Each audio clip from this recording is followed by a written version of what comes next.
안녕하세요. 30대 여성입니다. 원수는 외나무다리에서 만난다는 말이 있듯이 살면서 다신 마주치기 싫은 사람과 부딪히는 일이 있었어요. 상대는 전 예비 시모였습니다. 물론 다리 밑으로 확 밀어버리는 것과 진배 없는 행동을 했습니다. 예전에 제가 아니었기에 더 이상 참고 살지 않았습니다. 뿌린 대로 거둔다는 그 말을 꼭 알려주고 싶었습니다. 솔직히 분이 풀리지는 않았습니다. 잊고 새로 출발했다고 생각했는데 그 면상을 보니 화가 단전 밑에서 올라오는 거 있죠? 아마 앙금이 남아있는 모양입니다. 그래서 여기에 시원하게 털어놓고자 이렇게 이야기를 시작합니다. 저는 태어나자마자 보육원에 맡겨졌습니다. 성당 근처 베이비 박스 안에서 울고 있는 것을 보육원 원장인 마리아 수녀님이 저를 안고 들어왔다고 하더군요. 신기하게도 빽빽 울던 피덩이가 원장 수녀님 품에서 방긋방긋 웃더랍니다. 다행히 저의 생모는 태어난 날짜와 이름까지 쪽지에 넣어주고 간 탓에 다른 친구와 달리 제 생년월일을 정확히 알게 되었습니다.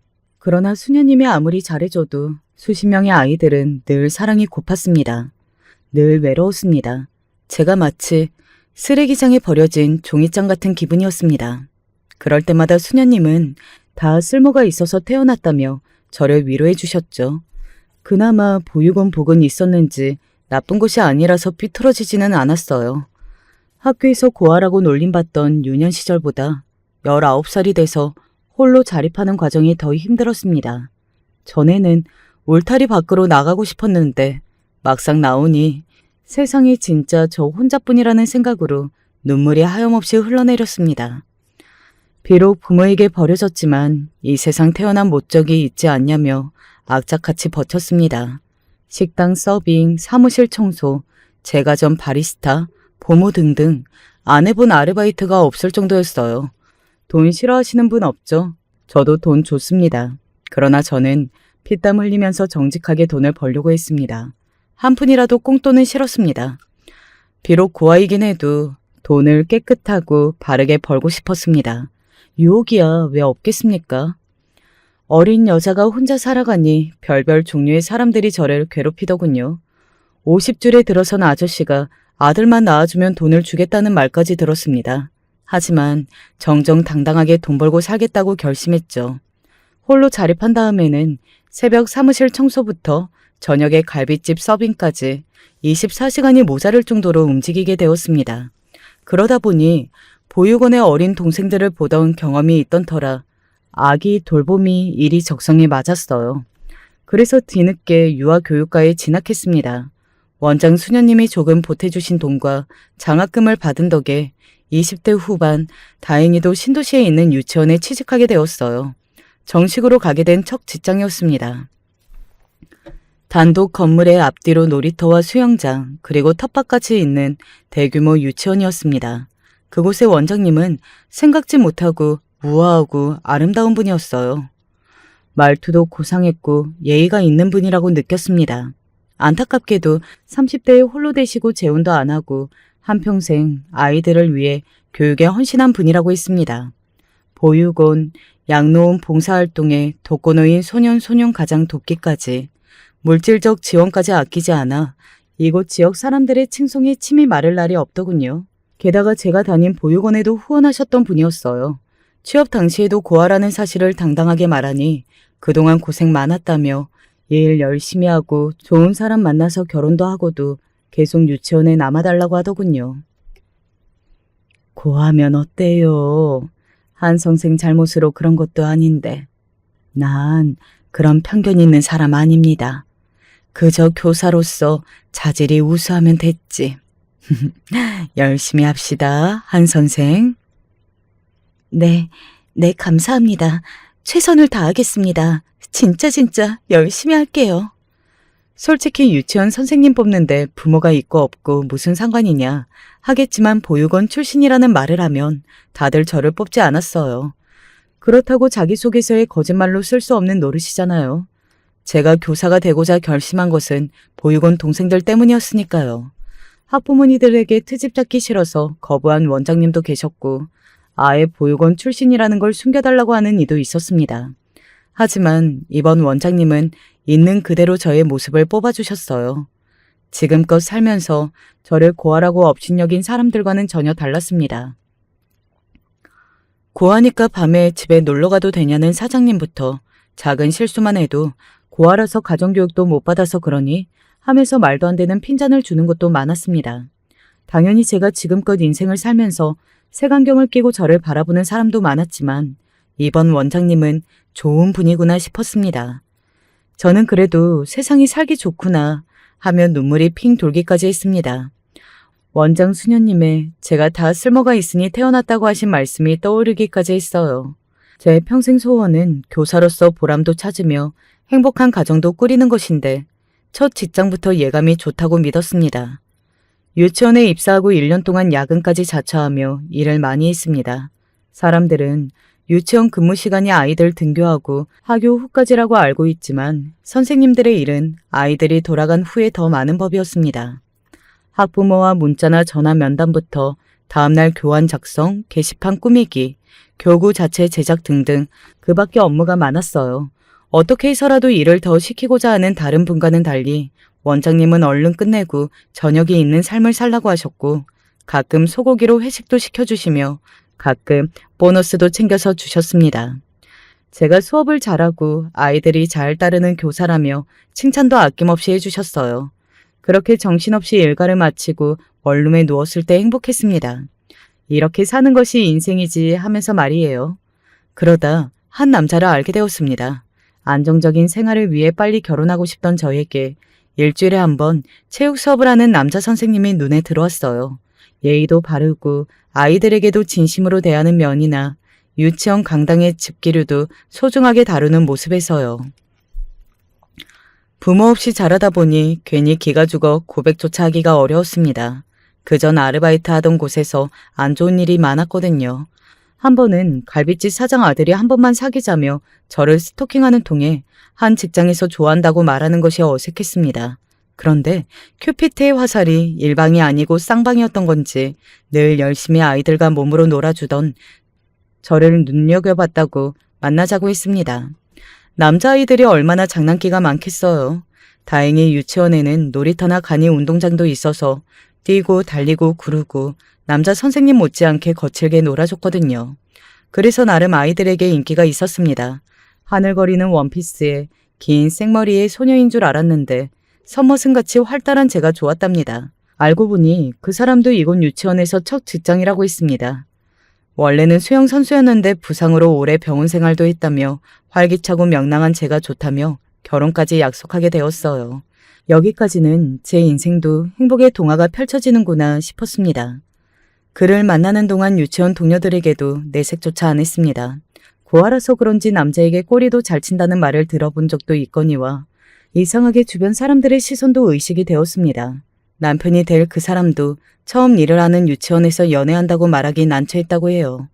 오랜 재활치료 끝에 사회에 나왔기에 주변 사람들에게 알리는 것을 주저했어요. 그래도 나름 뜨겁게 6개월을 만나고 저희는 결혼을 결심했습니다. 서로 가정을 빨리 꾸리고 싶어 하던 터라 어쩔 수 없었거든요. 저는 가족이 없으니 일단 이 사람의 가족부터 만나기로 했습니다. 그동안 아버지 없이 홀로 형제를 키운 어머니란 이야기만 들었는데 이 사람이 난데없이 원장님 이야기를 꺼내더군요. 자기야, 우리 유치원 원장님 어떤 분인 것 같아? 갑자기 왜 원장님을? 그분이야 뭐 나한테 따뜻하게 배려 잘해주시고 나 고아라고 한 번도 무시한 적 없고 그렇지 뭐. 좋다는 거지? 좋고 싫고가 어디 있어. 자기 엄마 이야기 해달라니까 무슨 원장님?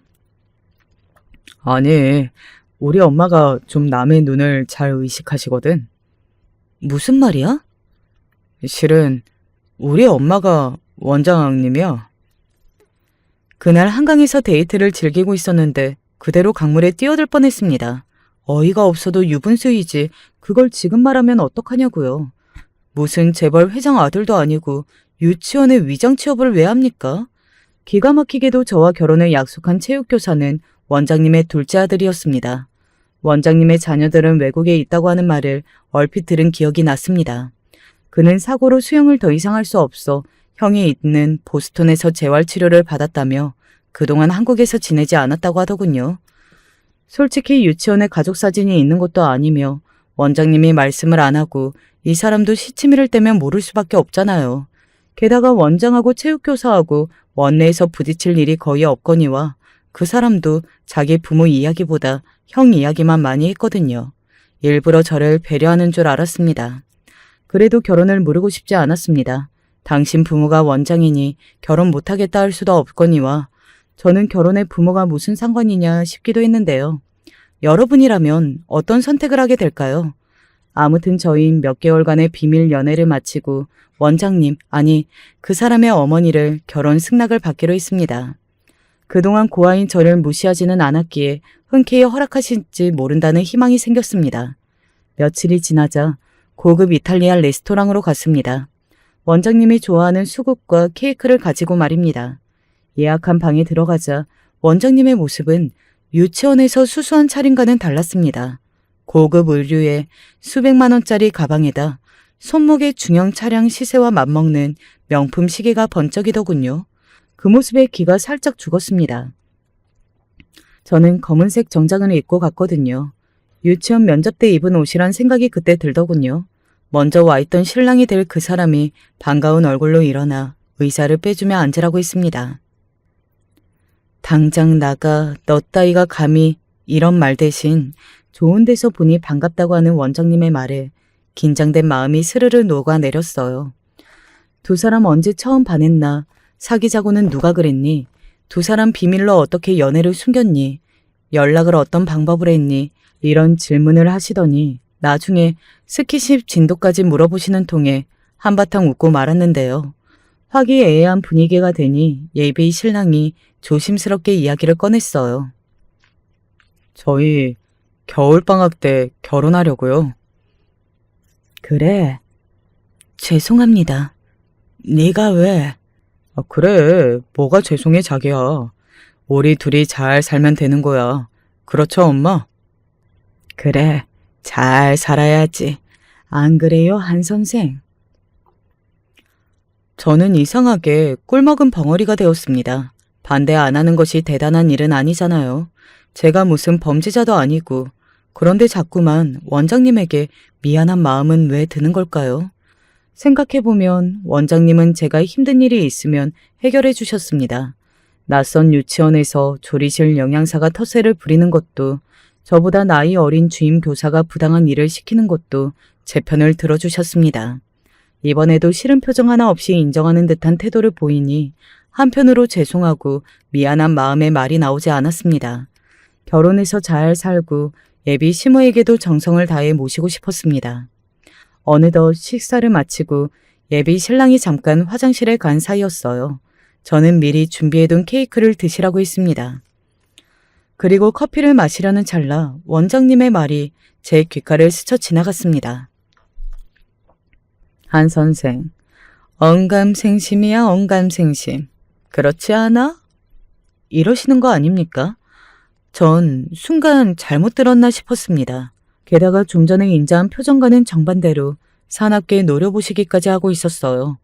갑자기 태도가 변하는 모습을 총 맞은 것처럼 보기만 하던 저는 아무 말도 못하고 멍하니 앉아 있었습니다. 물론 그 후 평소와 다름없는 태도로 수국과 케이크 고맙다며 집으로 돌아가셨어요. 남친은 반대도 안 하셨으니 다행이라며 가슴을 쓸어내리더군요. 하지만 언감생심이라뇨. 제가 감히 넘보지 못하는 것을 마음에 품었다고 비웃는 것만 같았습니다.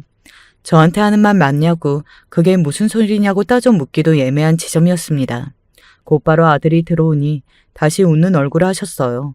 집으로 돌아가는 길 꺼림칙해서 예비 신랑에게 이야기했습니다. 아니, 그 정도 말씀하실 수 있지. 반대 안 한 게 어디야. 자기야, 난 엄마가 자기 머리채라도 잡을까 걱정했어. 농담처럼 말하면서 대수롭지 않게 넘겨버리더군요. 물론 기분은 좋지 않았습니다. 내가 어때서? 하고 따지려고 해도 원장님, 아니 예비 시모의 태도가 신경 쓰여 입을 닫고 말았습니다. 그 말도 맞죠. 까짓게 우리 아들 넘보냐? 다그치지 않는 것만도 다행이라고 했지만 이상하게 그 고사성어가 마음에 걸렸습니다. 그 후 언감생심이라고 해놓고 반대는 없었습니다. 그 후에 상견례 겸 예비 시모가 저 예비 신랑 그리고 원장 수녀님과 식사 자리를 가졌습니다. 거기서도 동화책에서나 나올 법한 대화를 하시더군요. 수녀님, 우리 한 선생 잘 키워주셔서 감사합니다. 우리 아이 받아주셔서 감사합니다. 선하심을 아무도 이길 수가 없습니다. 편견 없이 그대로 받아주시다뇨. 자식 일에 이래라 저래라 하는 것도 아닌 것 같고 한 선생 좋은 사람이니까요.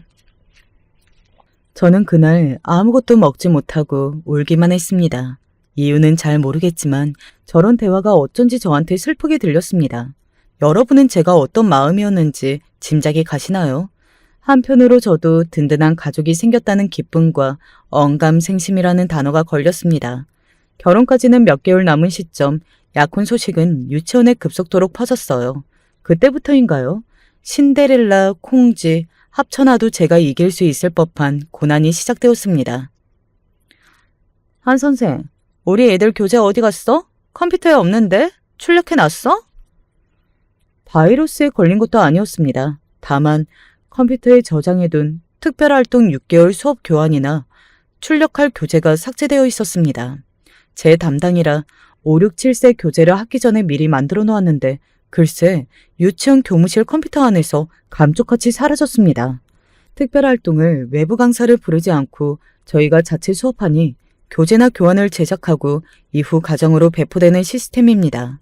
보편적인 누리 과정은 교육부 지시대로 하지만 여기 유치원만의 인지 수업이나 창의 수업 교재였습니다. 특별활동은 오후에 이루어지는 건데 다들 수업할 교환부터 교재가 없다고 난리였습니다. 유치원 공용 컴퓨터에 저장해둔 파일이 왜 지워지고 없어졌을까요? 혹시 몰라 비상으로 저장해둔 USB도 사라졌습니다. 암튼 제 담당이니 저는 밤새 다시 만들기 시작했어요.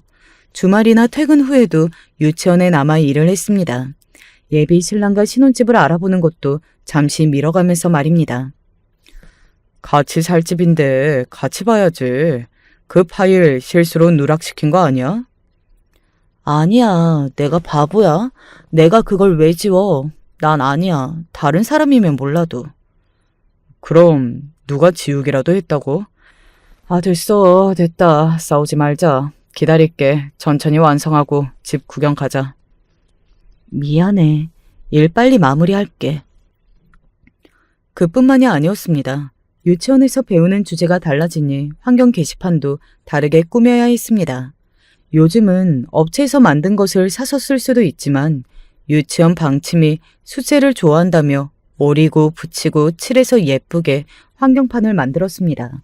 하지만 이상하게 제가 담당한 구역마다 족족 손상되어 있었어요. 짝짝 찢어 밝혀진 제 작품들이 휴지 조각이 되어 있지 않겠어요? 그러면 저는 또 밑빠진 독에 물 붓기로 다시 해야 했습니다. 다른 교사들의 질 나쁜 모락인가 싶어도 다들 저보다 일찍 퇴근하고 늦게 출근하는 사람이라 그럴 일이 없었습니다.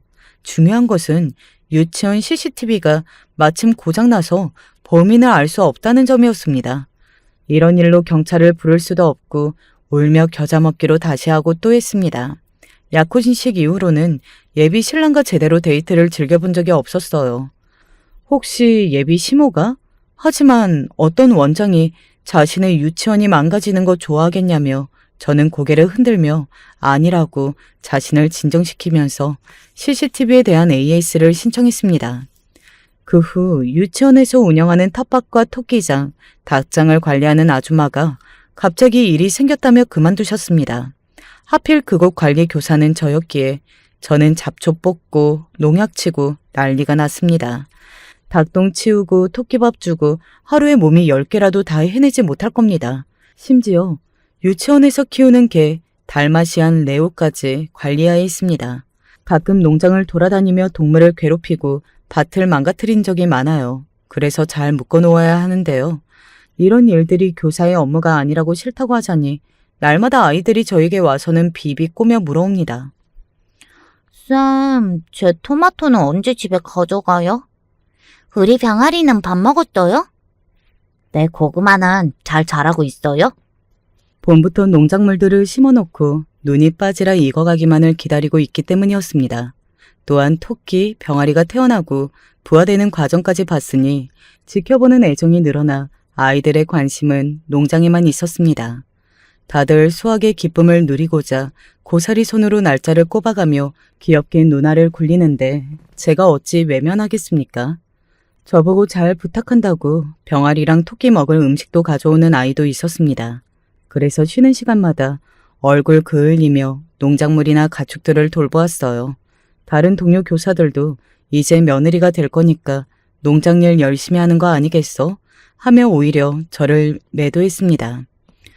결혼 앞두고 신부 마사지는커녕 얼굴색이 점점 나빠지기 시작했어요. 얼굴색도 제 마음처럼 까맣게 타들어갔습니다. 제가 너무 잘하니까 관리자도 구하지 않는 것처럼 보였어요. 당장 예비 시모를 찾아가 물어보았습니다. 농장 관리자는 구하셨나요? 구하고 있는데 미안하구나. 힘들지? 한 선생이 있어 농장이 잘 운영되고 있어 좋아. 그렇지? 대답도 못하고 억지 춘향마냥 웃었습니다. 차라리 울고 싶은 심정이었습니다. 신혼집을 구하는 것도 혼수를 준비하기도 바쁜데 토끼똥이나 치우고 병아리 뒤치다거리나 하고 있으니 속이 답답해졌습니다. 가뜩이나 예비 신랑과 저는 돈이 많이 없어 발품을 많이 팔아야 좋은 집이나 집기류를 구할 수가 있었습니다. 이렇게 일이 생기니 시간이 없었습니다. 예비 신랑 혼자 구하라고 할 수도 없는 노릇이었어요. 저희는 예비 시모의 도움을 받지 않고 새 출발을 하자고 의견을 모았습니다. 그래서 싸고 좋은 것을 알아봐야 하는데 제가 자꾸 일이 생기는 바람에 오히려 티격태격 싸우게 되었습니다. 시간이 되면 모여서 떠드는 동료 교사와 주임 교사의 뒷담화도 고역이었어요. 혹시 그들이 저를 괴롭히는 것이 아닌지 궁금하기도 했습니다. 결혼한다고? 원장 아들이랑? 그럼 여기 유치원 한 선생 거 되는 거 아니야? 보육원 출신이라며 대단하다 진짜. 한 선생 유흥가 출신이란 말이 있어요. 그런데 있잖아요. 빠 같은데. 와, 웃겨. 그런 거 한 사람이 무슨 유치원 교사를 해. 노동시간에 비해 우리가 얼마나 박봉인데. 내가 보기엔 운이 좋았어. 우리 다 체육쌤 똥차인 줄 알았잖아. 알고 보니 우리 원장님 아들? 원장님 이번에 산 땅 많이 올랐던데. 근데 왜 체육 교사는 내 아들이다 말을 안 했을까요? 내가 외부에서 들은 말이 있는데 아들이 말하지 말라고 그랬대. 아들 눈치 보이겠지. 큰아들은 아예 의절인데 간신히 돌아온 둘째 아들 심기 안 건드려야지. 아, 결혼 반대해서? 맞아. 그래서 이번에 한 선생 받아줬나 보다. 저번에 큰아들 결혼 반대해서 의절하고 난리가 났잖아. 그러니까 고하든 뭐든 일단 받아줬나 보다. 뭐? 부동산 의절? 전 그런 이야기는 처음 들었어요. 예비 신랑이 안 하는 이야기였습니다. 그들의 대화를 들어보니 저를 음해하는 것만은 아니었어요. 뒷담화에서 들은 정보도 꽤 많았습니다.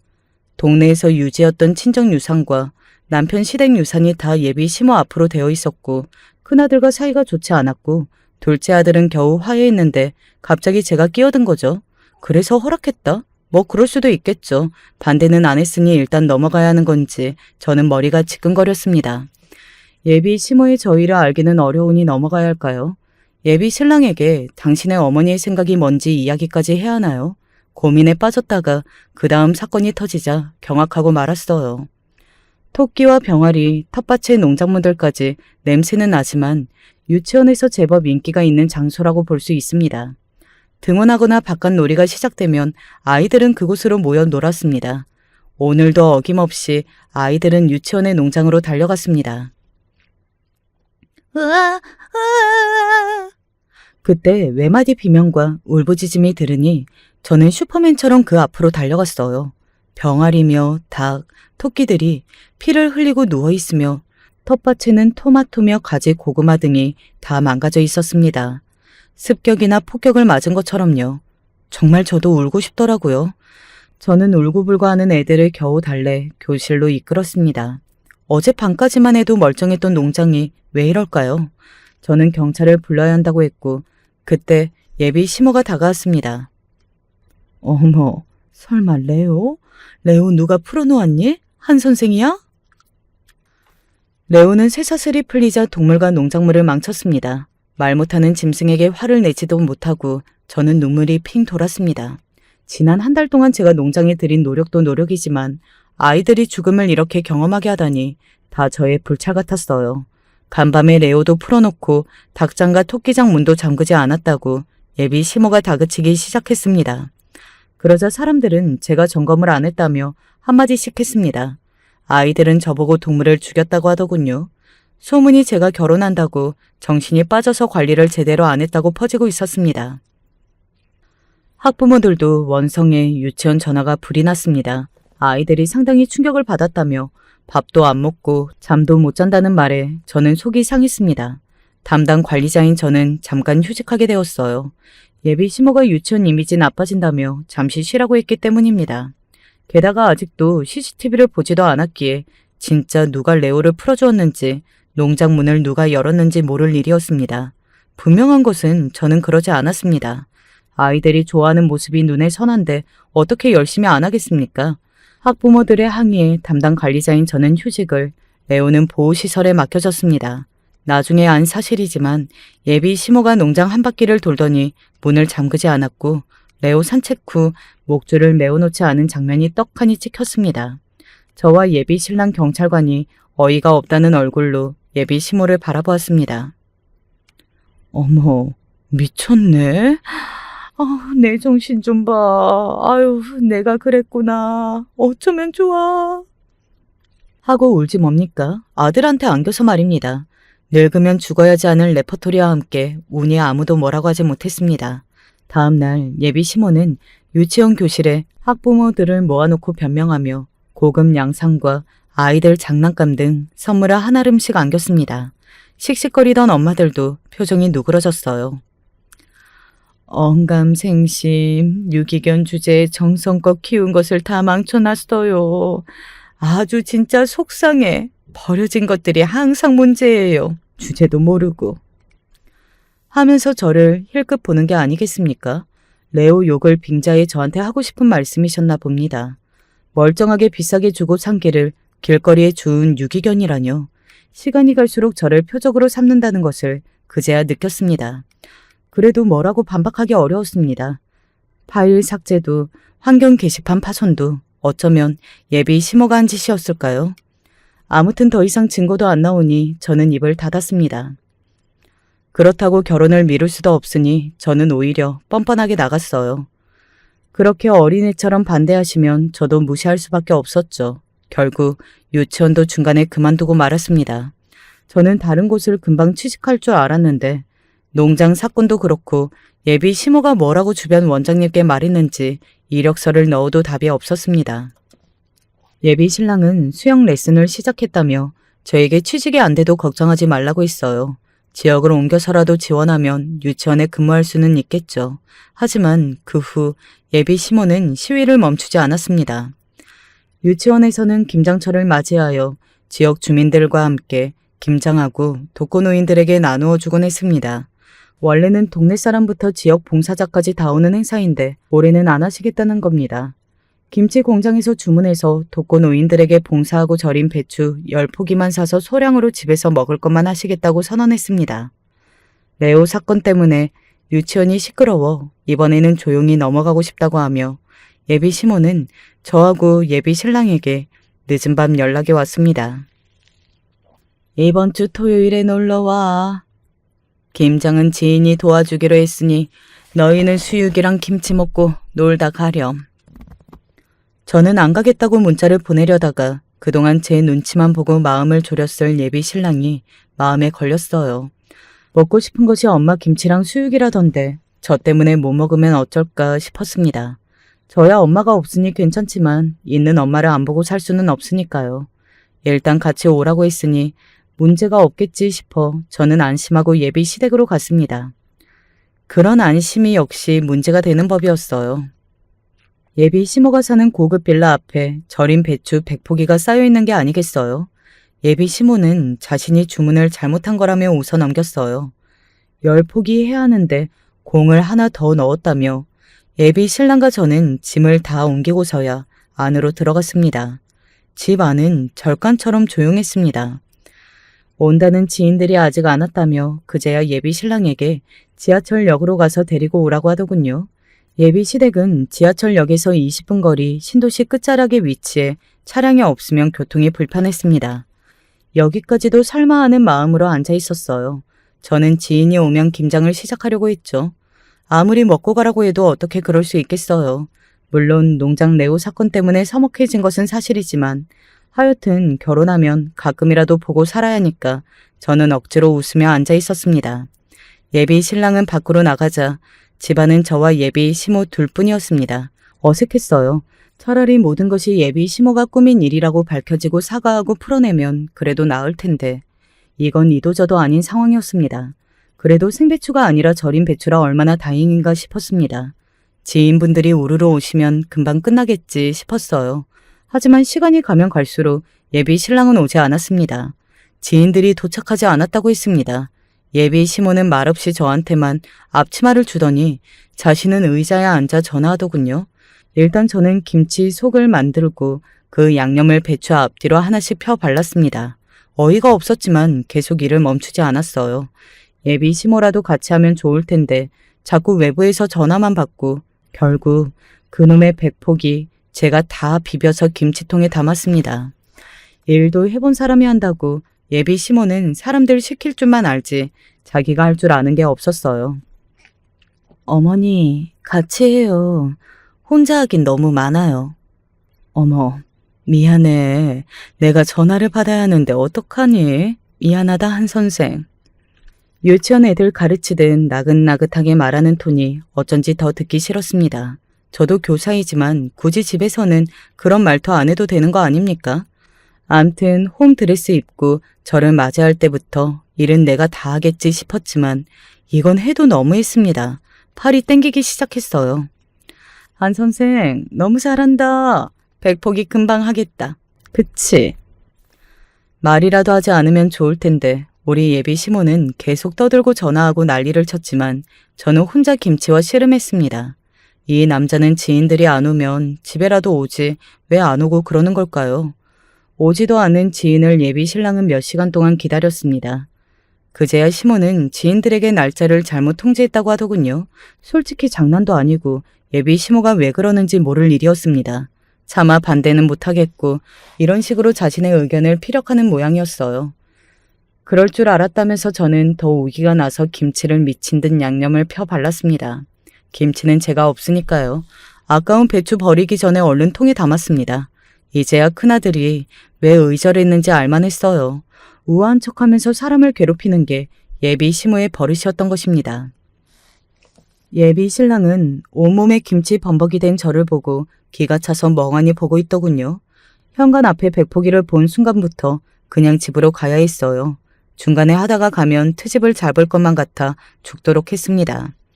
아직 마무리도 하지 않았는데 예비 신랑은 다짜고짜 저의 손목을 잡아 끌고 밖으로 나왔습니다.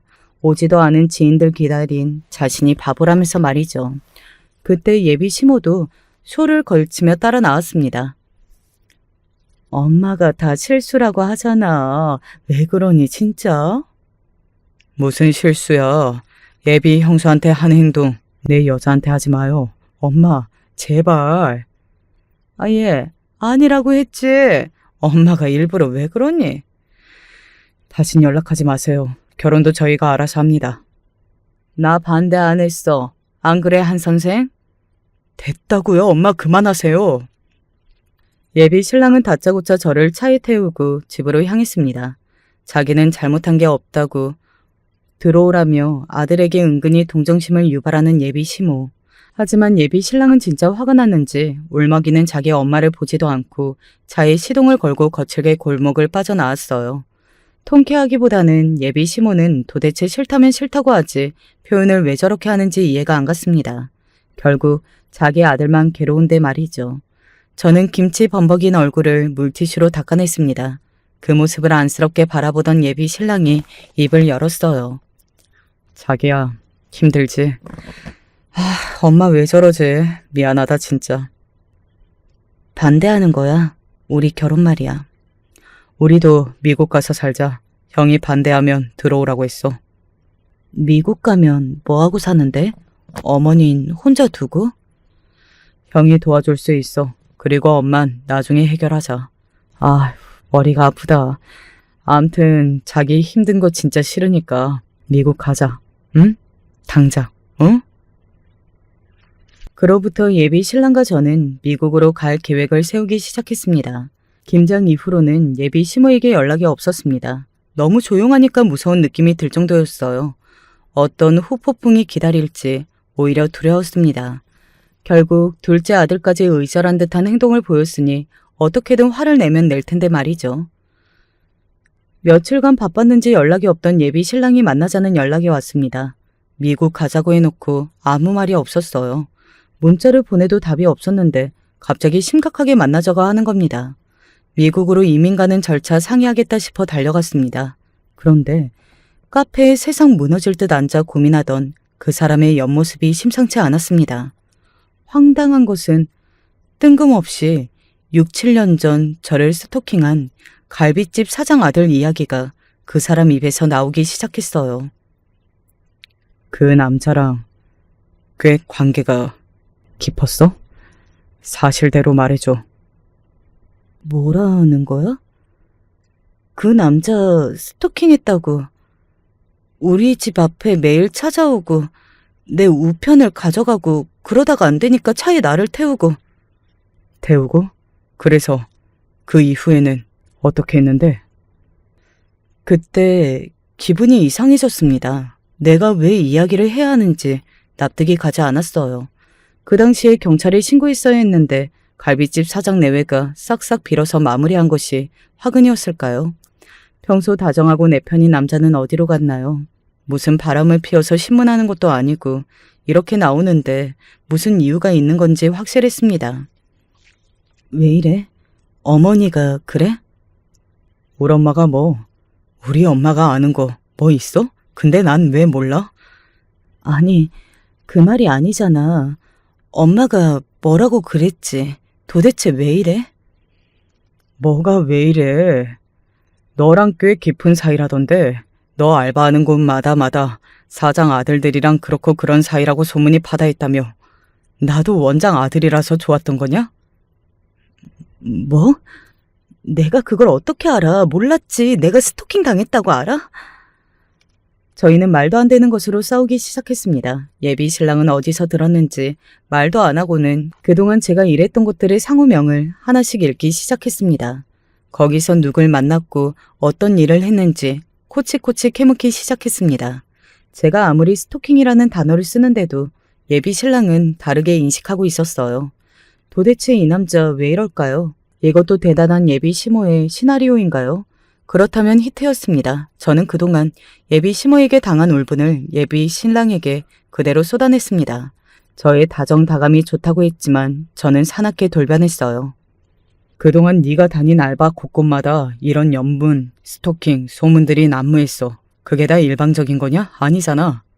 야, 너 지금 뭐라고 하는 거니? 미쳤어? 뭐, 미쳐? 이제 막 나가는 거냐? 그래, 막 나가지. 부모도 없어, 돈도 없었어. 나도 생계를 위해서 일하는 사람이야. 정신이 없다고 미친 듯 일하고 공부해도 돈이 없었어. 그런데 뭐, 연애? 나 남자친구 사귄 것은 자기가 처음이라니까 짜증나게 왜 이래? 이것도 당신 엄마 솜씨야? 나 뒷조사했대? 여기서 엄마가 왜 나와? 일단 사실 확인하자고. 나도 사실 확인하는 거라고. 그래, 다 사귀고 다 만났고. 됐어? 나 그렇게 살았다고. 됐니? 막 살았다고 됐냐고? 뭐라고? 이 남자가 이렇게 꽉 막힐 줄은 몰랐습니다. 솔직히 갈비집 사장 아들 이야기가 이렇게 파장이 클 줄 몰랐습니다. 제 집 앞에 서성거리고 저한테 만나자고 하고 저는 거부했고 다른 날에는 집에 데려다 준다며 차에 태우고 전 싫다고 내렸고 이런 행동 또 하면 경찰에 신고한다고 했는데 도대체 어느 시점이 깊은 사이가 되는 건가요? 아무튼 힘들게 살아온 여사들은 다 사생활이 복잡하다는 말을 들었다며 저를 공격하는데 저는 이해가 되지 않았습니다. 사람이 한순간이 바뀔지 아님 이런 사람인데 숨긴 건지 답답했습니다. 자립 이후 어떤 일을 했는지 전부 다 들었다는 예비 신랑이 더 잘 알더라고요. 저라고 그 세월 다 기억나겠습니까? 갈비집 사장 아들 얼굴도 기억이 안 나네요. 사장 아들이니 그저 눈인사하다가 날씨 이야기 주고받고 지낸 것이 다였습니다. 저는 예비 신랑에게 소리를 빽빽 지르며 다 끝내자고 했습니다. 박차고 나와 갈비집을 찾아갔습니다. 아직도 영업 중이었는데요. 거기서 사장 아들은 저를 보고도 아무런 표정 없이 길 건너 커피 전문점에 가 있으라 하더군요. 기가 막혔지만 일단 영업이 끝나도록 기다렸습니다. 30분이 지나자 갈비집 간판이 꺼지더니 그가 건너왔습니다. 조금 전보다 침착해졌지만 알 수 없는 울분은 가슴속에 출렁거렸어요. 도대체 나한테 왜 그래요? 경찰서라도 갈래요, 당장? 그 남자랑 헤어져요. 뭐? 이 남자가 미쳤나 싶었습니다. 지가 뭔데, 헤어지면 어쩔 건데, 이런 생각이 입안에서 아우성쳤습니다. 눈도 벌게져서 눈물이 흐를 것만 같았어요. 그 남자 엄마 너무 무서워. 아주 그냥 찰거머리 같아. 아가씨도 진짜 운도 지질이 없어. 남자 많아. 당장 헤어져요. 온 동네 들쑤시고 다니길. 저 지금 스토커한테 무슨 소리를 들은 거죠? 짐작은 했습니다. 예비 시모가 뭔가 일을 꾸몄다는 것을요. 하지만 스토커가 벌벌 떨 정도면 안 봐도 뻔하죠. 예비 시모는 저의 보육원 생활부터 유치원에 오기 전까지를 무슨 위인 전기 쓰듯이 다 조사했다고 합니다. 보육원에서 저는 모범적으로 살았으니 털어도 나올 만한 것이 없었어요. 다만 자립 후 사회에 나와 이런 일 저런 일 하던 과정을 예비 시모가 다 부풀린 모양이었습니다. 성희롱이나 스토킹 당한 것을 저의 추문을 만들어버리면 어떡합니까? 교육자란 양반이 말이죠. 저는 심각하게 고민했습니다. 소문을 수집하고 부풀려서 아들에게 말할 수는 있습니다. 그런데 아들이란 사람이 그걸 그대로 듣고 저에게 사실이냐며 따지면 안 되는 일이었어요. 예비 시모는 안 보면 되지만 신랑은 안 보고 살 수는 없으니 저는 헤어질 결심을 했습니다. 사회에 나와 마음과 마음이 통한 사람을 만났다고 믿었고 평생 함께 하려고 했습니다. 어쩔 수 없죠. 이렇게 서로 신뢰가 무너졌다면 헤어지는 것이 맞지 않나요? 그래도 막상 다시 보니 그놈의 정이 뭔지 한번 참아볼까도 했습니다. 자기야, 다 오해야. 그니까 내 말 믿어. 난 아무것도 없었다고. 부모, 돈, 남자 다 없었다고. 알겠지? 아니, 그런 말장난 말고 남자가 끊임없이 있던 거야? 어떤 남자 애까지 낳아줬다는 말도 있어. 여기서 전 그만하기로 마음 먹었어요. 그래서 자리에서 벌떡 일어났습니다. 그리고 또박또박 말을 이어나갔습니다. 낳아달라고 한 건 내가 머리통을 후려쳤어. 내가 고아로 살면서 꿈과 용기만 있었던 줄 아니? 참혹하고 비참하고 힘들어. 근데 지금처럼 힘든 게 없다. 우리 끝내자. 이 말 한마디 듣고 싶어. 너희 엄마 그렇게 들쑤시고 다녔네. 힘들게. 저는 그대로 그 남자를 차버렸습니다. 무슨 스토커 말만 듣고 자기 여자를 코너에 몰아넣다니 결혼이고 뭐고 다 없던 일로 해버렸습니다. 인연이 아니라면 여기서 정지하는 그것이 현명할 수도 있으니까요. 하지만 헤어진 다음 날 제가 더 아팠습니다. 처음으로 사랑하는 사람에게 정이라는 것을 주었는데 이렇게 무너졌으니까요. 예비 시모가 꾸민 일이라고 해도 그 사람이 저만 믿으면 되는 일 아니었을까요? 저는 두문분출 보육원에 봉사활동을 하고 지냈습니다. 예비 시모에게 모질게 따지고 싶었지만 그런다고 해도 상처는 저만 받을 것만 같았습니다. 다행히도 예비 시모는 다신 연락이 없었고요. 그때는 그게 좋다고 생각했습니다. 다신 보기 싫은 얼굴이니까요. 하지만 살면서 이유 없이 속에서 울분이 쌓일 때가 있더라고요. 아마 그때 쏟아내지 못했던 것이 앙금으로 남아있던 모양입니다. 나중에 주임 교사에게 연락이 왔어요. 자기도 유치원을 옮긴다면서 들어보니 제가 나간 다음 바로 파일도 되찾았고 레오도 돌아왔답니다. 진짜 저를 내쫓으려고 한 게 틀림없었습니다. 예비 신랑이 보육원으로 몇 번 찾아왔지만 저는 만나지 않았습니다. 더 황당한 것은 미국으로 돌아가지 않고 예비 시모가 소개해준 여자와 결혼 준비 중이라는 이야기를 들었어요. 결국 엄마 품으로 돌아갈 사람이었다고 생각하니 씁쓸해졌습니다. 제 마음도 괴로운데 주변에서 안 좋은 이야기가 들려왔습니다. 유치원에서 제가 가르쳤던 아이의 부모가 교통사고로 돌아가셨다는 겁니다. 저는 그 소식을 듣자마자 발을 굴렸습니다. 집에 가져갈 토마토 익기만 기다린 그 애였어요. 부모가 없는 것이 얼마나 슬프다는 것을 제가 잘 알고 있기에 도움이 되고 싶었습니다. 아이는 그동안 말도 안 하고 밥도 안 먹고 귀신처럼 가만히 앉아 있었다고 했어요. 그런데 놀랍게도 아이가 저를 보더니 서럽게 울기 시작했습니다. 그때부터 제가 부모처럼 돌봐주고 싶었어요. 그래도 법적으로 저는 아무 사이가 아니니 아이의 조부모가 저를 베이비시터로 고용했습니다. 그때부터 아이와 함께 토마토도 심고 책도 읽으며 슬픔을 극복해 나갔습니다. 그러다 아이가 자신의 삼촌과 함께 살게 되었어요. 병약한 조부모 대신 사업으로 성공한 삼촌이 아이를 맡게 되면서부터 저도 거기서 상주하며 함께 지냈습니다. 아이는 아빠가 생겼는데 엄마가 없다며 저와 삼촌을 이어주고 싶다고 했습니다.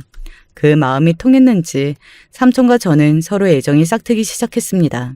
일하는 곳에서 절대 아무도 사귀지 않는다는 제 원칙이 깨지고 말았어요.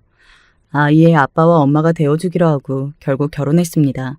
나중에 남편은 4성급 호텔을 인수하게 되고 사업도 성공하여 저는 갑자기 신분이 상승해버렸어요. 신데렐라가 되는 것은 싫었는데 그래도 아이가 다시 웃게 되니 기뻤습니다.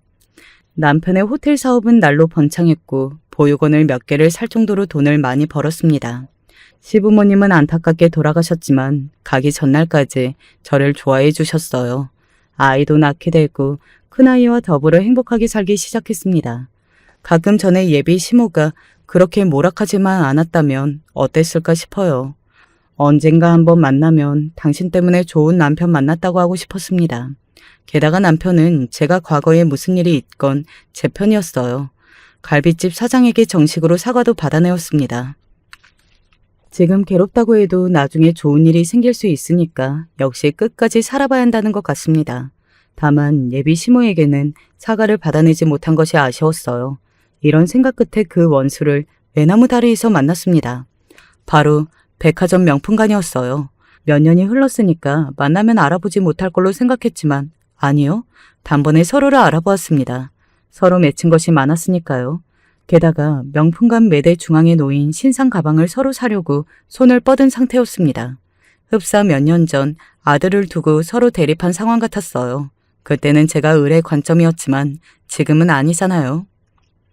내가 먼저 골랐습니다. 아니죠. 제가 먼저죠. 여전하시네요. 놓으세요. 제가 먼저라니까요. 어머, 한 선생. 네, 맞습니다, 원장님. 저는 예비 시모를 똑바로 바라보며 대답했습니다. 그렇지만 서로 가방 끝을 움켜쥐고 있었어요. 그때 점원이 달려와서 하나뿐인 리미티드 에디션이라며 죄송하다며 예비 시모 팔을 잡아당겼습니다. 그러니까 내가 사야죠. 아니, 내 팔을 왜 당겨? 이 여잔 살 수가 있어? 나한테만 이래요? 죄송해요, 사모님. 이건 리미티드 에디션이라 감당되겠어요? 뭐라고? 얼마예요? 네. 점원은 예비 시모에게 가방의 금액을 말한 모양이에요. 우습게도 구매할 감당이 안 되는지 가방을 스르르 놓더라고요. 너 같은 년이 이런 데는 웬일이야? 감히 언감생심. 약이 올랐던 건지 욕이 튀어나온 예비 시모. 솔직히 욕은 괜찮아요. 그런데 언감생심이라뇨? 그때 이탈리아 레스토랑에서 이 단어를 들었을 때 그냥 확 다 끝내는 거였어요. 저는 가방에서 남편이 쓰라고 준 블랙카드를 꺼냈어요. 솔직히 이 가방 살 마음도 없었거든요. 저는 그렇게 과소비 안 하는데 이번만은 비장의 카드를 꺼내고 말았습니다. 당신 때문에 내가 남편을 잘 만났거든. 언감생심으로. 그 단어는 우리 남편한테 써야 하는 거야.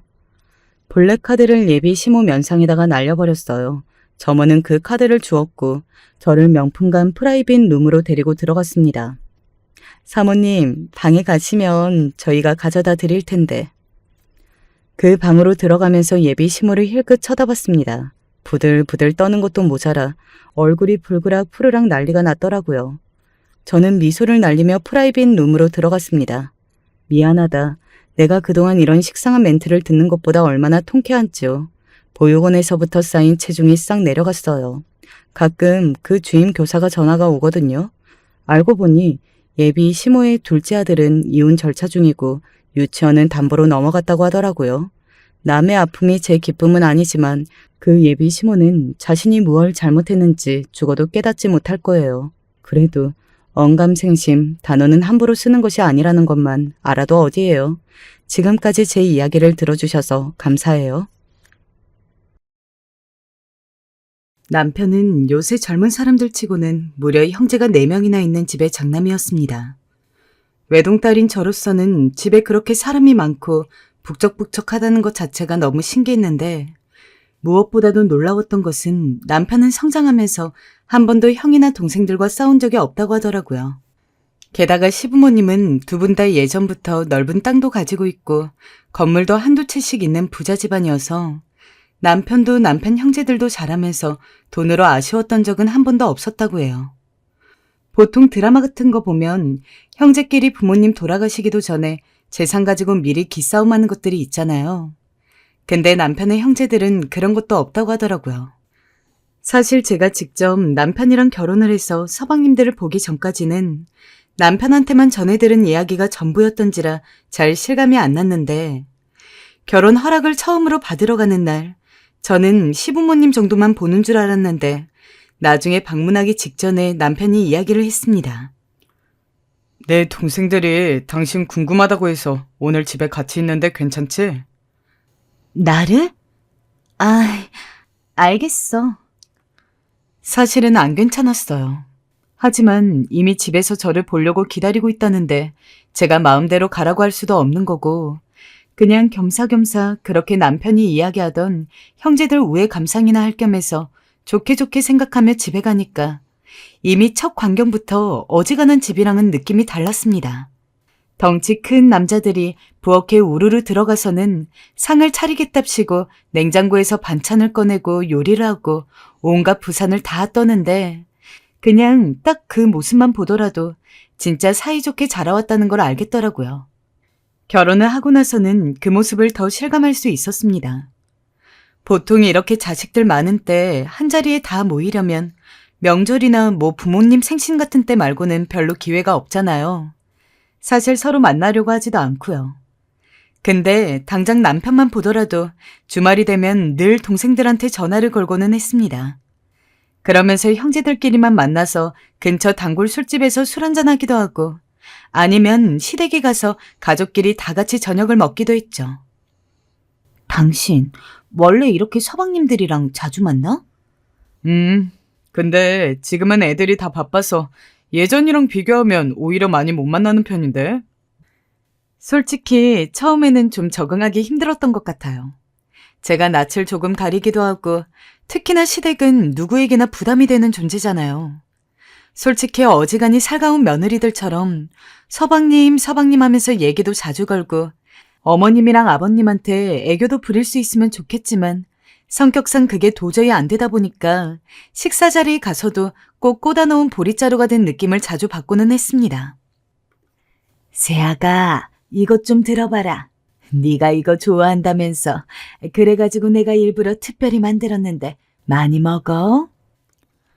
물론 시부모님은 참 다정한 분이셨습니다. 불행 중 다행이죠. 제가 아마 그 분위기에 잘 어울리지 못하고 있다는 것을 아셨던 것 같습니다. 그래서인지 저를 더 챙겨주려고 했던 것 같아요. 게다가 서방님들도 형수님 하면서 제가 어떻게든 대화에 낄 수 있게 도와주기도 하고 나중에 들어보니까 남편한테 슬쩍 이런 이야기도 했다고 하더라고요. 형수님은 이런 거 안 좋아하실 수도 있으니까 형이 나중에 슬쩍 물어보고 잘 챙겨드려. 우리야 뭐 아무 때나 만날 수도 있는 건데 굳이 자주 볼 필요는 없으니까. 맞아. 형수님은 형이랑 결혼한 지도 얼마 안 됐잖아. 둘이서 알콩달콩 신혼을 즐기고 싶을 수도 있는데 거의 매주 시댁에 와야 한다고 그러면 내색은 안 하셔도 조금 마음이 그럴 수도 있어. 그래도 사람이 노력하면 뭐라도 된다고 어느 정도 시간이 지나니까 저도 그래도 동서들이랑 반쯤은 친구처럼 이야기도 하고 지내게 되고 시부모님한테도 예전보다는 조금 애교스러운 말도 할 수 있게 되고 서방님들도 과거보다 훨씬 더 편해져가지고 이제는 가끔 심심하면 남편한테 먼저 우리 시댁 가서 저녁이나 먹을까? 하고 제의하게 되더라고요.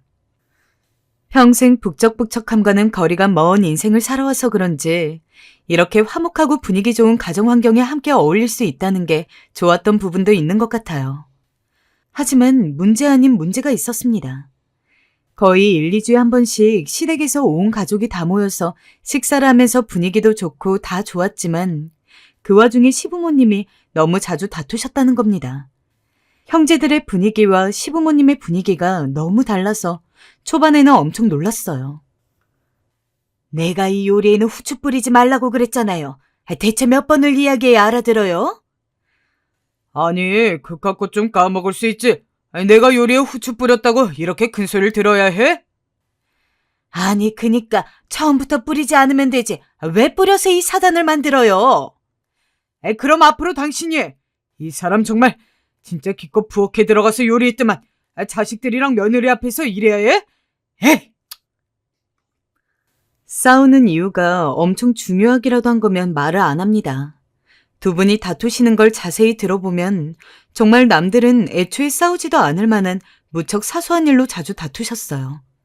너무 자잘해서 기억도 안 나는 게 태반인데 그나마 너무 이상해가지고 생각이 나는 것들만 몇 가지 이야기를 하자면 한 번은 두 분이서 거실에 앉아서 빨래를 개고 계셨습니다.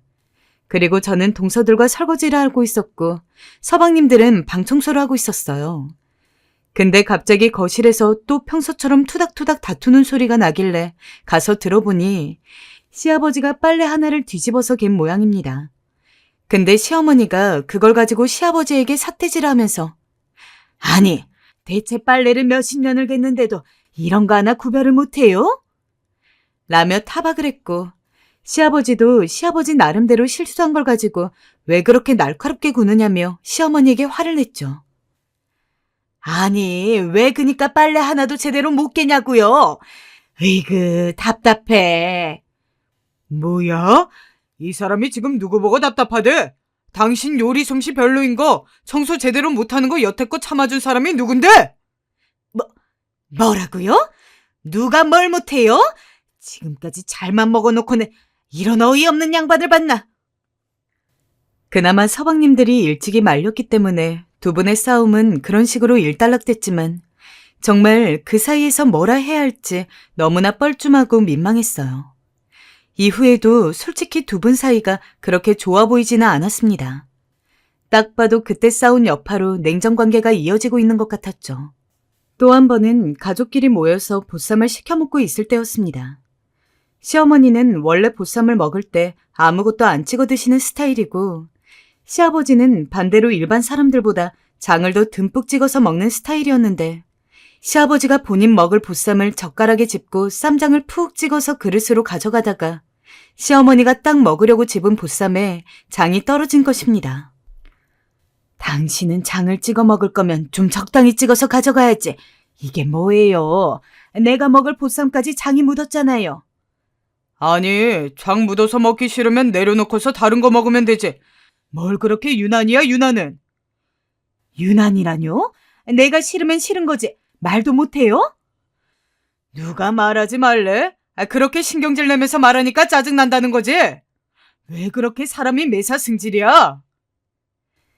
그날도 서방님들이 두 분을 말리느라 애쓰고 처음 한두 번이야 그냥 조금 예민하셔서 그런 거겠구나 싶어도 매번 만날 때마다 그런 식으로 싸우는 모습을 보고 있자니 왜 두 분은 나한테도 잘해주시고 다른 동서들한테도 잘해주시고 남편이나 서방님들한테도 좋은 부모님인 것 같은데 정작 두 분은 사이가 안 좋으신 거지 라는 의문이 들더라고요. 여보, 혹시 어머님이랑 아버님 사이가 별로 안 좋으셔? 어째 우리가 밥을 먹으러 갈 때마다 싸우는 것 같은데. 너무 궁금해서 참다가 나중에는 제가 남편한테 물어봤습니다. 그래도 남편은 아들이니까 부모님이 왜 그렇게 자주 싸우는지 알 것 같아서요. 그랬더니 아니나 다를까 남편은 다 안다는 듯이 고개를 끄덕이면서 저한테 이야기를 해줬습니다. 두 분 젊었을 적에 아버지가 어머니한테 좀 잘못을 해서 그래. 아버님이? 무슨 잘못을? 말하자면 긴데 말이야. 시아버지는 연세가 있으신데도 불구하고 굉장히 잘생기신 얼굴이었습니다. 게다가 옛날 사람 같지 않게 키도 크시고, 저도 처음에 시아버지 얼굴을 봤을 때 인기 정말 많으셨겠다 하고 생각을 했거든요. 근데 잘생긴 사람은 얼굴값을 한다는 게 옛날부터 전해져 오던 말인 건지, 실제로 시아버지가 시어머니랑 결혼을 한 지 얼마 안 되었을 시절, 그러니까 젊으실 적에 여자들이 꽤나 따랐다고 합니다. 결혼을 했는데도 말이죠. 그냥 여자들이 시아버지를 좋아하고 마음에 담아두는 거야 누가 뭐라 할 수가 없겠지만, 문제는 시아버지도 그런 인기를 즐기셨던 모양이에요. 여자들이 시아버지를 부르면 시어머니한테 말을 안 하고 나가서 놀다가 들어온다던가, 심지어는 몇몇 여자들한테는 본인이 결혼했다는 사실을 숨겼다고 하더라고요. 이걸 다행이라고 해야 할지 아니라고 해야 할지 모르겠지만, 일단 두 집 살림 같은 건 안 하셨다는 게 확실한데, 그렇다고 해서 바람을 피지 않는 거라고 하기에도 참 애매모호하고. 근데 문제는 우리 엄만 이 사실이 드러나기 전까지 정말 아버지가 그런 행동을 하고 있을 거라고는 상상도 못 하셨어.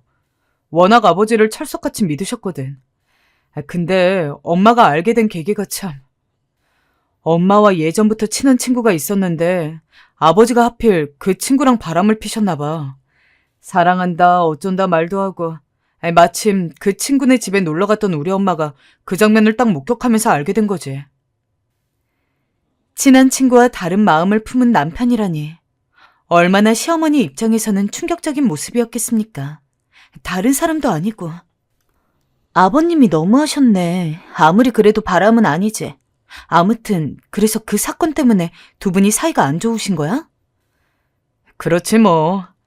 그 일 뒤로 아버지가 특별히 어머니한테 사과를 제대로 한 것도 아니고, 옛날 분들이라 이혼까지 할 생각은 못 하셨을 거야. 게다가 자식들도 넷이나 있는데 그냥 애들 보고 어찌어찌 살다가 지금까지 온 건데, 엄마 입장에서 그때 느꼈던 충격이 가실 리가 있겠어. 그제야 이해가 가더라고요. 왜 어머님께서 아버님에게 그토록 틱틱거리시는 건지, 아버님은 또 그걸 못 참고 그러시는 건지. 허나 어쨌든 저는 며느리이고 옛날 분들이라 그런지 그렇게 좋지 않은 사이로 지내면서도 이혼 이야기를 안 꺼내셨다길래 그냥 그런가 보다 하고서 있었습니다. 많이 늦기는 했지만 내심 지금이라도 두 분이 사이가 잘 풀리기를 바라면서요. 그 뒤로 별일만 없었다면 저는 분명 그 이야기를 언젠가는 잊었을 겁니다. 하지만 일이 터졌죠. 어쩐 일인지 딱 남편과 그 이야기를 나누고 하루가 지나서 시어머니가 온 가족들을 소집했습니다. 보통 서방님들이나 저희 남편이 먼저 시댁에 가자고 이야기를 꺼내서 다 같이 모였지, 한 번도 시어머니가 먼저 저희를 부른 일은 없었기에 저나 남편이나 무슨 일인가 싶었죠. 그리고 저희는 주말에 시댁에 가자마자 거실에 둘러앉아서 시어머니에게 충격적인 이야기를 듣게 되었어요. 우리 이제 각자 갈 길 가기로 했다. 네? 어머니, 그게 무슨 말이에요, 갑자기? 이혼이라도 하시겠다는 거예요? 엄마, 아버지랑 또 싸우셨어요? 아무리 그래도 그렇지 이혼이라뇨. 그런 말씀 함부로 하시는 거 아니에요. 함부로 하는 거 아니다. 나 정말 결심했어. 네 아버지랑 이렇게는 못 살아. 저도 그렇고 남편도 그렇고 모두가 벙이 쪄버렸습니다. 생각지도 못한 황혼 이혼 선언이었죠. 아니, 불과 얼마 전에 남편과 이야기해서 옛날 분들이라 이혼까진 생각 안 하신 것 같다느니 어쩐다느니 이런 이야기를 나눴는데 갑자기 이혼이라니. 욕심이라면 욕심일 수 있겠지만 저는 두 분이 이혼하는 게 너무 싫었습니다. 시아버지도 시어머니도 각자 저랑 동서들한테 참 잘해주시는 좋은 분들이었고, 지금 이렇게 온 가족이 모이는 게 행복하고 즐거운 이유도 시어머니든 시아버지든 한 분도 빠짐없이 다 같이 있기 때문인데, 만약에 두 분이 이혼해서 따로 살게 되면 아무리 모인다고 하더라도 이전만큼 하하호호 웃으면서 즐길 수도 없을 것 같고, 하지만 시어머니의 입장은 굉장히 단호하셨어요. 남은 재산은 너네한테 미리 징해해서 줄 거고 몇 달 안에 너희 아버지가 여기서 나가기로 했으니 그런 줄 알아라. 아버지, 정말 결정하신 거예요? 아니, 말씀을 해보세요. 그래, 그러기로 했다. 니들한텐 미안하다. 근데 다들 결혼했고 잘 살고 있으니 우리가 따로 산다 해서 니들한테 뭐 피해가는 거 없으니 홀가분한 마음으로 하련다. 아버지, 아니, 무슨 일이 있으셨던 건지 말씀이라도 해주세요. 저야 며느리니까 직접적인 가족이 아니지만 그런데도 불구하고 너무나 충격적이었는데 남편이나 서방님들 얼굴을 슬쩍 보니까 진짜 뒤통수 맞았다는 느낌이 역력하더라고요. 그 누구도 두 분이 이혼을 할 거라고는 예상치도 못한 느낌이었습니다. 그런데 어머님께서 그때 아버님을 보시더니 버럭 화를 내시며 이런 말씀을 하시더군요. 나 그간 정말 참고 살았다. 나라서 지금까지 이렇게 참고 살 수 있었던 거야. 근데 이 양반은 그런 거 고마운 거 하나도 모른다. 그거에 아주 질려버렸어, 내가. 어머니 말씀에 저희는 또 한 번 폭탄이 터질 것 같아 숨을 죽였습니다. 아니나 다를까 아버님이 바톤을 이어가셨죠. 나도 마찬가지야. 질리긴 누가 질려. 나도 당신 참아주느라 머리가 다 빠졌어. 새하얘진 머리 안 보여? 이거 다 누구 때문인데 그건 생각 못하고 맨날 여편네가 돼서 남편한테 이래라 저래라. 당신이 나 남편 취급은 해준 줄 알아? 결국 또다시 싸움이 일어날까 저희가 겨우 말렸어요. 그날 그런 폭탄 발언을 듣고 애매하게 자리가 파해서 집에 가는데 운전을 하는 내내 남편도 영 심란한 얼굴로 한숨만 쉬고 집에 도착해서도 계속 시어머니랑 시아버지가 신경이 쓰이나 보더라고요. 어머니가 이제 참다가 터지셨나 보네. 마지막으로 나까지 결혼했으니 헤어져도 될 것 같다고 생각하셨나 보다. 그러고는 애써 웃는 얼굴로 그렇게 이야기를 하는데 남편이 안쓰러운 것도 안쓰러운 거지만 저도 시부모님이 다시 예전처럼 사이가 좋아지길 바랬기 때문에 혼자서 이 사태를 어떻게 해결해야 될지 많은 고민을 했던 것 같아요. 물론 두 분 젊었을 적의 문제에 대해서는 시아버지가 100번 잘못했다고 생각합니다. 그래도 제가 보기에는 시어머니도 시아버지가 바람을 핀 것 자체가 속상하고 서러웠을 수도 있겠지만 그것보다는 시아버지가 제대로 된 사과조차 안 했다는 게 더욱더 마음의 응어리로 남았다고 생각하거든요. 시간이 많이 지나기는 했어도 지금이나마 시아버지가 정말로 진심 어린 사과를 시어머니에게 한다면 잘 풀릴 수 있을 것 같은데 그러다가 문득 동서들 생각은 어떨까 싶어서 평소 유독 친하게 지냈던 셋째 동서에게 전화를 걸었죠. 이번에 어머님이랑 아버님 이혼하신다는 거 동서는 어떻게 생각해? 나는 솔직한 심정으로 두 분이 이혼은 안 하셨으면 좋겠거든. 저도 그래요, 형님. 혹시 무슨 좋은 방법이라도 없을까요? 어머님이 아버님한테 쌓이신 지난 일만 어떻게 잘 풀리면 두 분이 화해할 수 있을 것 같은데. 당장 얼마 뒤면 두 분의 이혼이 진짜로 이루어지는 거였기 때문에 저희는 최대한 빠르게 아이디어를 내야 했습니다. 그러면서 서로 이야기를 나누다 보니까 역시나 시아버지가 과거에 시어머니에게 잘못한 사실이 나오더라고요. 저나 동서나 같은 생각이었습니다. 일단 그 사건에 대해서 시어머니가 가지고 있는 앙금이 풀려야 이혼도 없던 일이 될 거라는 것을요. 그러면 결국 시아버지가 본인 잘못에 대해서 제대로 시어머니에게 사과하는 수밖에 없었죠. 이거는 제가 또 한 번 생각을 해본 건데 일단 아버님이 어머님한테 사과를 하는 것도 좋지만 그것 말고도 뭐랄까 부모로서 감성을 자극할 만한 이벤트가 있으면 좋을 것 같아요. 어머님은 아버님의 아내이시긴 하지만 동시에 내 자식들의 어머니이기도 하시니까 자식들이 쓴 편지를 받는다면 그것 때문이라도 조금 마음이 흔들리지 않을까요? 확실히 동서가 어려서 생각이 자유롭기도 하고 아이디어가 좋아서 그런지 동서 이야기를 듣자마자 딱 그거다라는 느낌이 들었습니다. 동서, 좋은 아이디어인데? 그럼 동서는 이벤트를 준비하고 시아버지 설득하는 일은 내가 할게. 괜찮으시겠어요, 형님? 사실 지금껏 결혼하고 나서 시아버지와 단둘이 밖에 나갔던 적은 한 번도 없었습니다. 너무 어색하고 손발이 오글거렸지만 그래도 목표로 하는 것이 있었기에 최대한 어색하지 않은 척 준비를 끝마치고 시아버지에게 연락을 드렸어요. 아버님, 저랑 오붓하게 데이트나 할까요? 데이트? 우리 둘이서 말이냐? 시아버지도 제가 이런 요구를 할 성격이 아니란 걸 아는지 나와 계시면서도 얼떨떨한 표정이시더라고요. 일부러 모르는 척 시아버지 팔에 팔짱을 끼고 거리를 조금 걷다가 다리가 아프다는 핑계를 대면서 카페에 들어갔습니다. 아버님, 홍차 좋아하시죠? 여기 마침 홍차가 엄청 맛있는 곳이라서요. 홍차를 시킬게요. 그래, 고맙구나. 그렇게 시아버지와 마주보고 앉아서 조용히 차를 마시다가 시아버지도 좀 긴장이 풀어진 것 같은 분위기길래 그때 제가 슬쩍 이야기를 꺼냈습니다. 아버님, 저 실은 남편한테 들어서 예전에 두 분 젊었을 적에 두 분 사이에 무슨 일이 있었는지 알고 있어요. 설마 제가 그 와중에 그런 이야기를 꺼낼 거라고는 생각도 못 하셨는지 시아버지는 조금 놀란 표정을 하셨죠. 금방 멋쩍게 변했지만요. 그 모습을 보니까 시아버지도 본인이 한 일에 대해서 잘못을 모르고 있는 건 아닌 것 같았습니다. 그래. 너도 알고 있었니? 네, 아버님.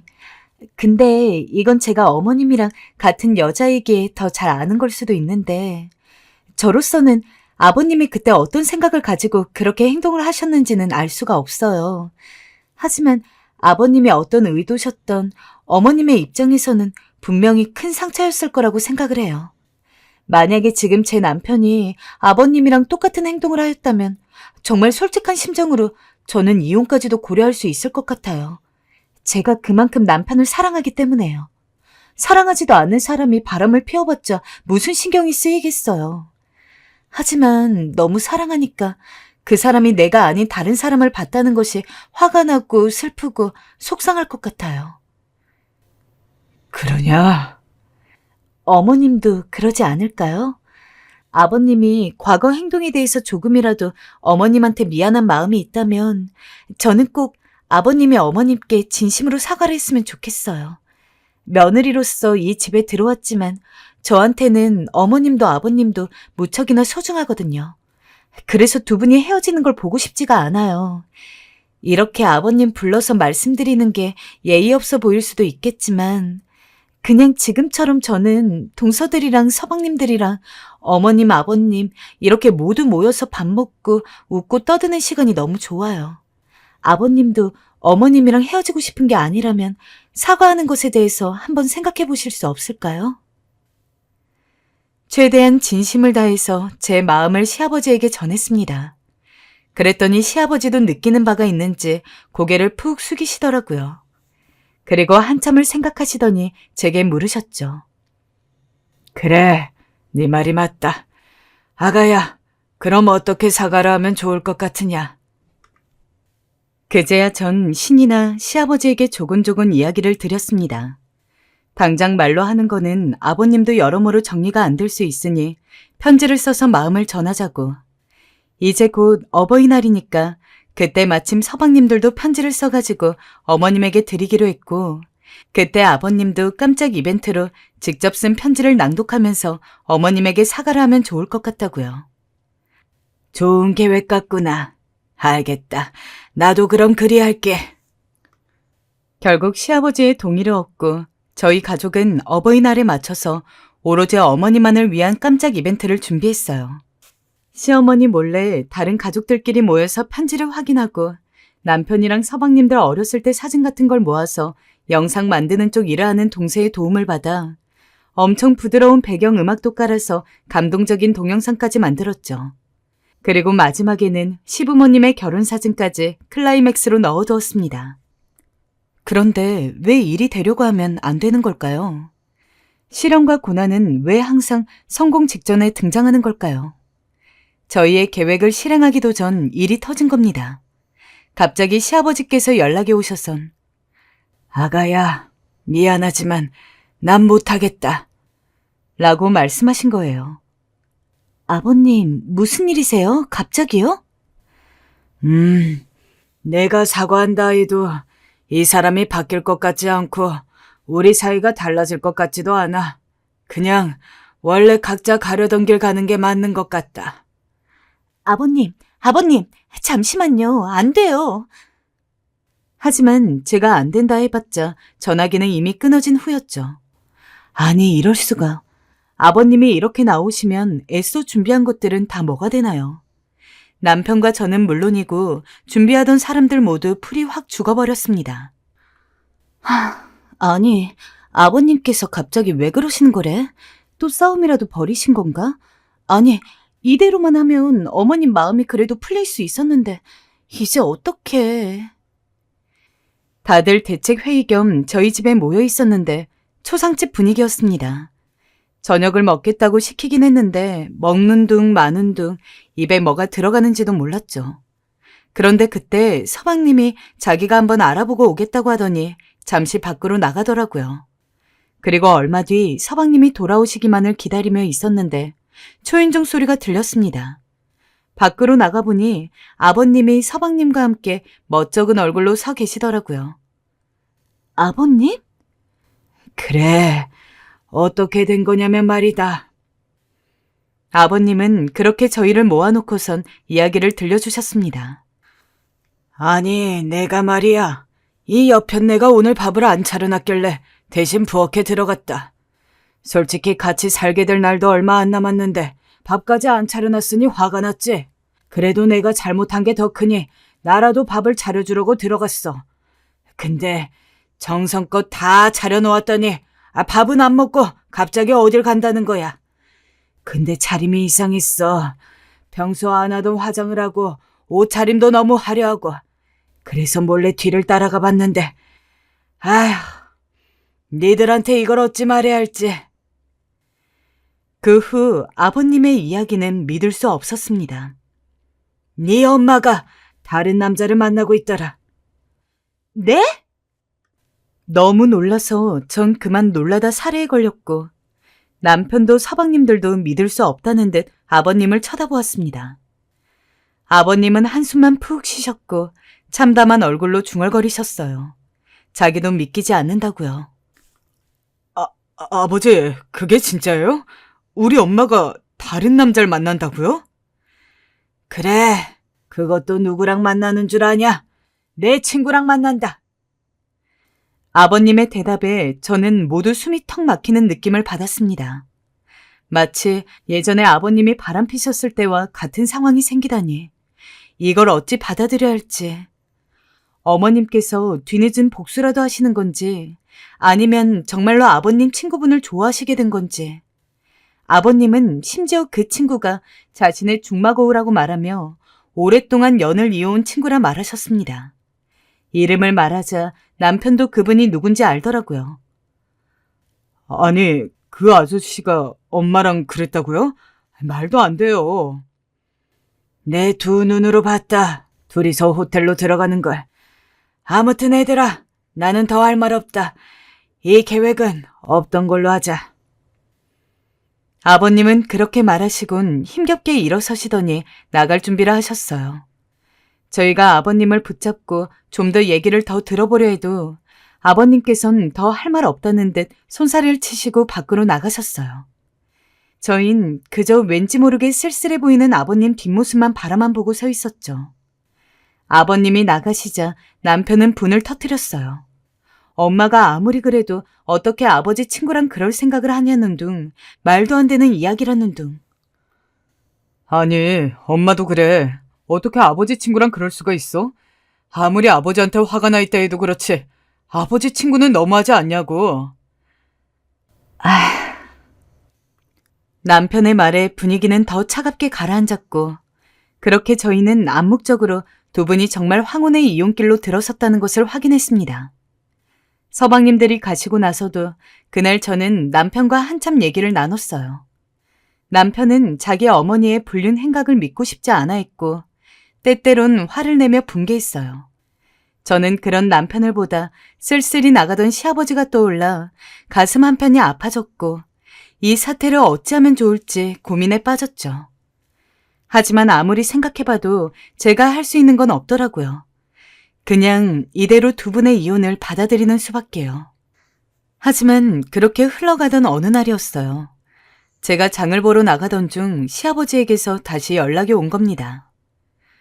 며느라, 만날 수 있니? 내가 그리로 가마. 시아버진 저희 집으로 오늘 오겠다 하셨고 저는 급히 장을 보다 다시 집으로 들어가게 되었어요. 갑작스레 오신다는 시아버지의 연락에 무슨 일인가 싶었어요. 속으로 시어머니와 무슨 큰일이라도 났나 싶어 가슴이 다 떨렸죠. 남편도 퇴근을 하고 집으로 왔을 무렵 시아버지가 때마침 도착하셨고 아버님은 조금 불안한 기색으로 저희 얼굴을 쳐다보시더니 천천히 입술을 떼셨어요. 니들이 말한 계획 말이다. 그거 하자꾸나. 사과하고 싶다 네 엄마한테. 네? 아버지 괜찮으시겠어요? 이해가 도통되지 않았어요. 아버님 중마고우랑 그렇고 그런 사이라던 어머님께 왜 이제와 사과를 하고 싶다시는 건지. 하지만 아버님은 단호하셨어요. 이왕 하기로 한 거 끝까지 하고 싶다면서 사과하는 내용의 편지를 준비하겠다고 하더라고요. 내가 과거에 어쨌든 잘못한 건 맞지 않느냐. 그건 사과하고 싶어서 그런다. 그러니 그대로 하자꾸나. 아니, 아버지, 그래도 너네들은 준비하던 거 계속 준비해라. 어버이날에 보자꾸나. 배웅은 하지 말아라. 그러고 아버님은 뭔가 결심한 얼굴로 저희를 보시다 일어나 밖으로 나가셨어요. 저나 남편이나 어리둥절하긴 했지만 아버님 뜻이 워낙 강경하니 저희는 아버님의 결정에 따를 수밖에 없었어요. 그리고 서방님들을 다시 불러 아버님 뜻을 전했습니다. 아버지가 그렇게 말했다고요? 네, 그러셨어요. 도대체 무슨 일인 거죠?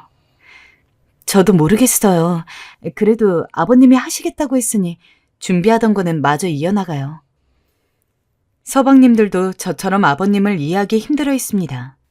하지만 일단 아버님이 그렇게 하시고 싶다 하니 그 뜻을 들어드리기로 했죠. 저희 계획은 이랬습니다. 여느 때처럼 다 같이 모여서 밥을 먹다가 아무 말도 없이 어머님을 뺀 모든 가족이 하나둘 방으로 들어가고 갑작스러운 상황에 어머님이 당황해하는 모습을 보이면 제가 나와서 미리 찍어둔 동영상을 틀고 남편부터 순서대로 짧은 편지를 읽은 다음에 마지막에 시부모님의 결혼 사진이 나오면 그때 시아버지가 딱 등장해서는 본인이 쓰신 편지를 읽는 거였습니다. 그러면 감동을 받은 시어머니가 눈물을 흘리는 그런 흐름. 계획을 전부 짜고 나니까 너무 떨리더라고요. 저희가 어떻게 하는지에 따라서 시어머니의 마음이 바뀔지 안 바뀔지가 결정이 되는 거였으니까요. 그리고 대망의 어버이날, 시아버지와 이혼을 결심한 뒤로 굳이 가족들끼리 모이고 싶지 않은지 계속해서 거절하는 시어머니를 힘겹게 설득을 해서 온 가족이 이전처럼 다 같이 모여서 식사를 했습니다.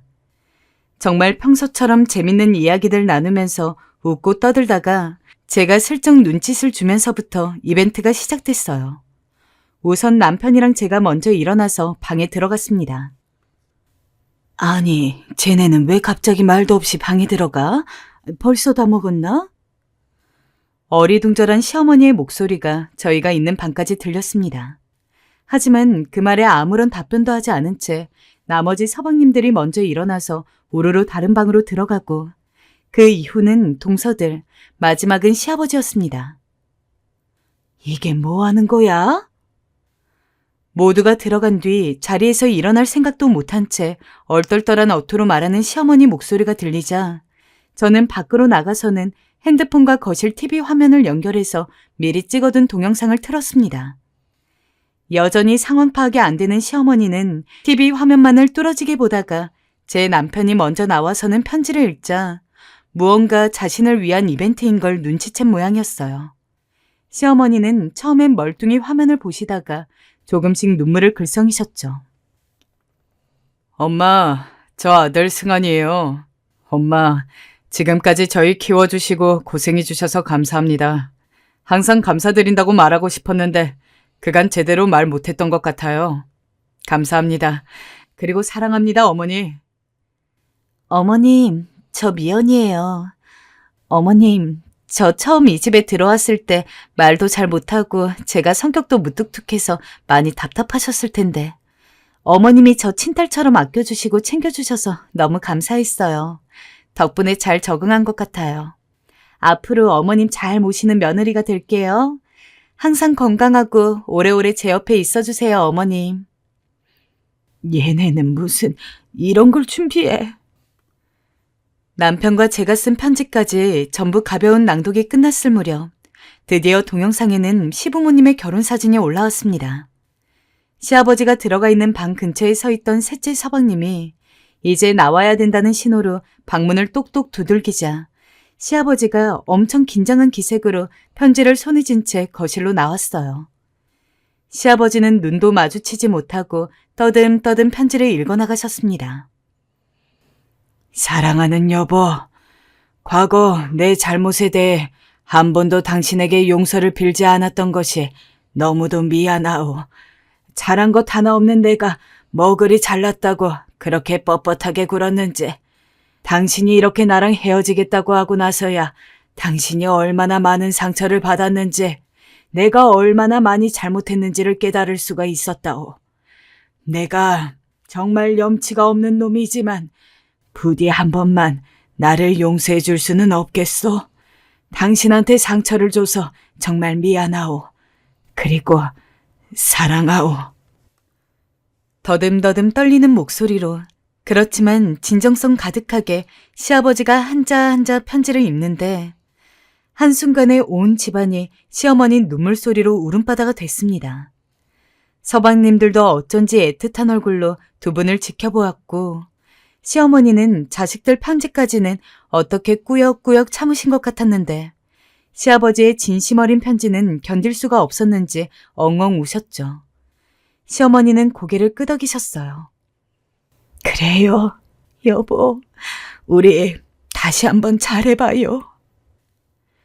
그렇게 다행히 시아버지의 마음을 알겠는지 용서를 해주셨고 그날 두 분은 처음으로 저희들 보는 앞에서 뽀뽀까지 쭉 했습니다.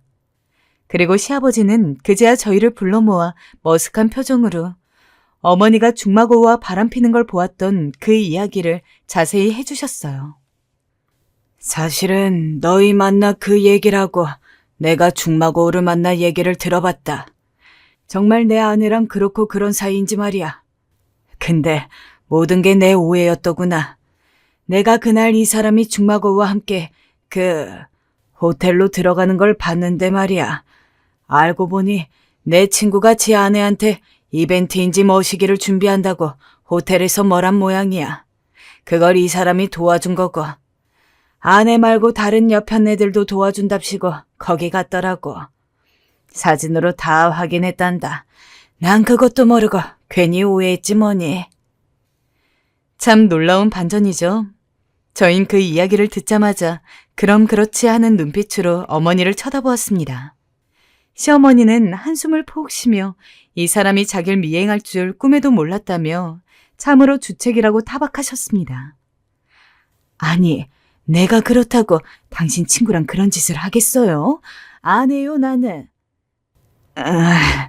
미안해. 다 내 오해였어. 그리고 이 양반도 참, 그걸 그렇다고 애들한테 다 말하면 어째요? 잠깐이지만 애들이 날 뭐라 생각하겠어요? 시아버지는 시어머니의 구박에 다시 한번 사과를 하셨고 시어머니는 흘끗 시아버지를 째려보셨어요. 허나 다른 때보다 훨씬 살가운 타박이셨죠. 어쩐지 이제는 시어머니가 시아버지를 놀리는 느낌이셨어요. 아무튼 애들아, 너네가 걱정하는 일은 하나도 없었단다. 그럴 줄 알았어요, 어머니. 아버지, 어쨌든 너무 다행이에요. 두 분 이제 싸우지 말고 오래오래 행복하게 사세요. 또 이혼하신다 어쩐다 하시면 그땐 저희가 두 분 못 헤어지도록 꽁꽁 묶어놓을 거예요. 그래 알았다. 남편의 말을 끝으로 그날 저희 가족은 화기애애한 분위기 속에서 이벤트를 마무리할 수 있었어요. 나중에 시아버지께선 제가 이 이벤트를 생각하고 준비했던 걸 고마워하시면서 저를 불러 딸 같은 며느리 라고 용돈을 따로 챙겨주셨답니다. 우리 며느리 이쁘기도 하지. 고맙구나. 고마워. 아니에요, 아버님. 요즘은 별일 없으시죠? 그럼 어젠 네 시어머니가 나 좋아하는 순두부찌개를 한가득 해주었단다. 백화점에 가서 옷도 한 벌 해주고 얼마나 좋은지 몰라. 정말요? 어머님 짱이신데요. 다음에 저랑 같이 한번 가요, 아버님. 그래, 그러자꾸나. 아버님 얼굴도 어머님 얼굴도 그야말로 활짝 피셨습니다. 그 이후로 많은 시간이 지나지는 않았지만 지금 두 분은 제가 그동안 봐왔던 그 어느 때보다도 정말 사이가 좋아 보이세요. 동네에서 자칭 타칭 금술 좋은 부부가 되셨죠. 어딜 가든 두 분이 손을 꼭 잡고 다니시고 아버님이 다른 남자 보지 말라고 질투도 하시고 어머님은 팔불출이라 그러지 말라 하시고 얼마나 보기 좋은지 몰라요. 이벤트를 하기 전까지는 이게 성공할 수 있을지 걱정이 많았는데 잘 통해서 너무 다행인 것 같습니다. 무엇보다 우리 가족이 다시 한자리에 모여 오순도순 명절을 지낼 수 있어 좋습니다. 앞으로 두 번 다시 싸우지 않고 평생 이렇게 알콩달콩 백년해로 하셨으면 좋겠어요. 저희가 언제나 그 옆에 있어 드릴게요. 사랑합니다, 어머님, 아버님.